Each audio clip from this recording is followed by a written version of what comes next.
অত্যন্ত গুরুত্বপূর্ণ একটা ভিডিও আজকে করব, আপনাদেরকে অত্যন্ত গুরুত্বপূর্ণ একটা জিনিস জানাবো। দেখেন, আমরা কিন্তু মাছ মাংস কন্টিনিউ খাই, বাংলাদেশে মাছ মাংস খুব প্রিয় খাবার। কিন্তু দেখা যাচ্ছে ফার্মের মুরগি, ফার্মের মাছ, হ্যাঁ, বা সামুদ্রিক কিছু মাছে প্রচুর পরিমাণ টক্সিন বা কেমিক্যাল পদার্থ পাওয়া যাচ্ছে, হ্যাঁ।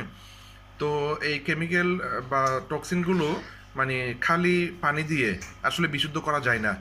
সেই কারণে আমি অনেকবার চায়না গেছি, আমি চায়নাতে একটা ডিভাইস দেখছি, যে ডিভাইসটা দিয়ে মাছ মাংস শাকসবজি ফলমূল ইত্যাদি বিষয়গুলো মানে ইত্যাদি খাবার থেকে টক্সিন বা বিষাক্ত পদার্থগুলো বের করে ফেলা যায়, হ্যাঁ।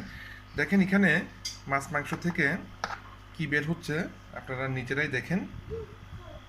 দেখেন, হ্যাঁ, এইখানে মাছ মাংস আছে, আমি দেখাচ্ছি, দেখেন কি বেরিয়েছে, হ্যাঁ। এখানে রাখলাম আমি আমি আপনাদেরকে দেখাচ্ছি।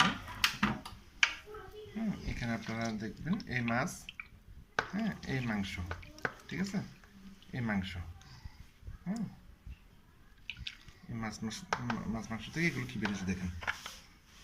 এগুলো কি বেরিয়েছে দেখেন, ঠিক আছে। তো ভিডিওটি উপকারী মনে হলে শেয়ার করবেন, হয়তো আপনার একটি শেয়ারের কারণে একটি পরিবারের জীবন বাঁচতে পারে।